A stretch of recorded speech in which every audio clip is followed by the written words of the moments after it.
weather-wise, our Tuesday was a pretty decent day, a mix of clouds and sunshine. We had very warm temperatures, though, with high humidity, which made it feel like the mid-90s for some of us at times. But now it's a little bit more comfortable out there with a mainly clear sky over Savannah. 77 is the current temperature, a southerly breeze at 3 miles per hour, keeping those humidity levels fairly high, so it's still feeling like 79 degrees. But early tomorrow morning, we will be able to cool off into the upper 60s to lower 70s for most of us, especially along the coast. Conditions will stay just a few degrees milder.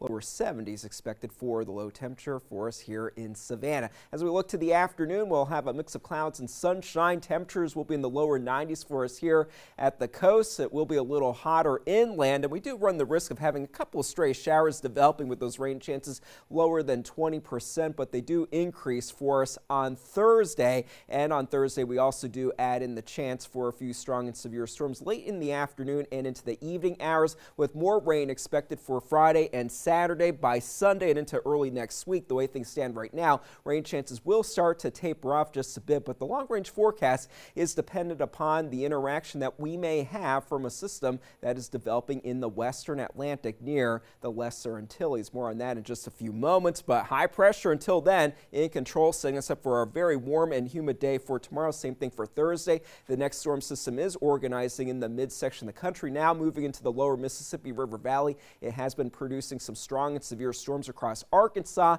This will be weaker once it gets to our area, but we still do expect there to be at least a couple of strong and severe storms as that system moves into our area on Thursday. Straight line wind would be our main concern with any of the stronger storms that set up for us on Thursday. Now in the tropics, things are fairly active. We have two areas of concern for development. We also still have major Hurricane Gabrielle. We are watching Invest 93L. This has a high chance of developing as it does move to the northwest, likely toward Bermuda, if not just to the west of Bermuda.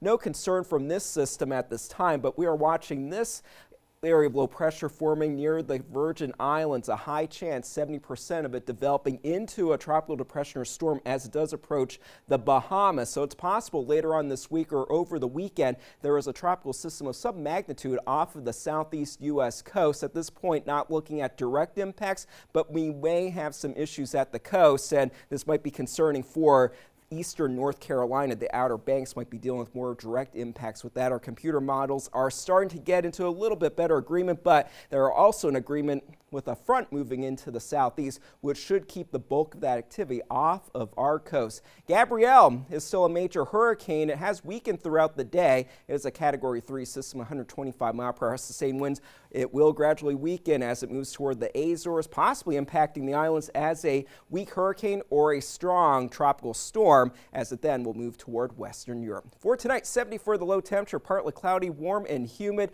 And then for tomorrow, it is going to be a hot day for many of us, especially inland. Lower 90s at the coast. It will be a little warmer for areas along and west of I-95, perhaps the mid-90s for a few locations. For the boaters, of a light breeze easterly at 5 knots, giving us seas right at 3 feet. So not a bad day to be out there on the waterways. That will be different later in the week with those storm chances increasing. A few strong and severe storms possible late in the day Thursday into the evening hours. Scattered storms for Friday and Saturday. Storm chances at this point tapering off a bit for us on Sunday, but again, that long-range forecast may be dependent upon that front and that area of low pressure forming near the Caribbean as it does get a little bit closer. Hopefully all the conditions will shape up in our favor. That would be ideal. Like that. Thank you so much. Well, new tonight, these